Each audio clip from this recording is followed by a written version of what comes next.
കഴിഞ്ഞ ദിവസം നടന്ന സത്യപ്രതിജ്ഞയിൽ കണ്ട അതിമനോഹരവും കണ്ണിന് കുളിർമ നൽകുന്നതുമായ വളരെ മനോഹരമായ ഒരു കാഴ്ച.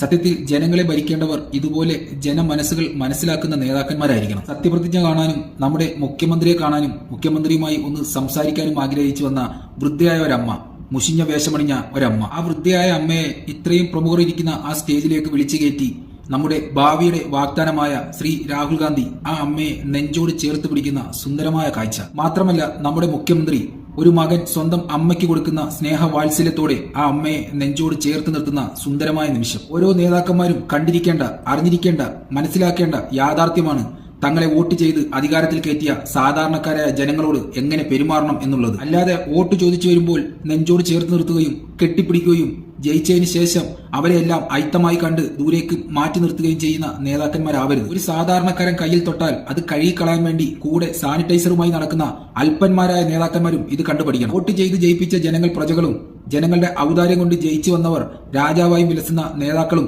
ഇത് കണ്ടുപഠിക്കണം. തന്നേക്കാൾ പ്രായം കൂടിയ ആളായാലും സ്വന്തം അച്ഛന്റെ അമ്മയുടെ അത്രയും പ്രായമുള്ള ആളായാലും തന്റെ കാൽ തൊട്ട് വന്ദിക്കണം എന്ന് ധാർഷ്ട്യം പിടിക്കുന്ന നേതാക്കന്മാരും ഇത് കണ്ടുപഠിക്കണം. ഒരു നേതാവ് എന്താണെന്നും ഏതാണെന്നും സാധാരണ ജനങ്ങളോട് എങ്ങനെ പെരുമാറണമെന്നും ഇതുപോലുള്ള വിനയമുള്ള ആളുകളിൽ നിന്ന് കണ്ടുപഠിക്കണം അല്പന്മാരായ എല്ലാ നേതാക്കന്മാരും. അല്ലാതെ അല്പന് ഐശ്വര്യം കിട്ടിയെന്ന് വിചാരിച്ച് ഏത് സമയത്തും കുട പിടിക്കാൻ നിൽക്കരുത്.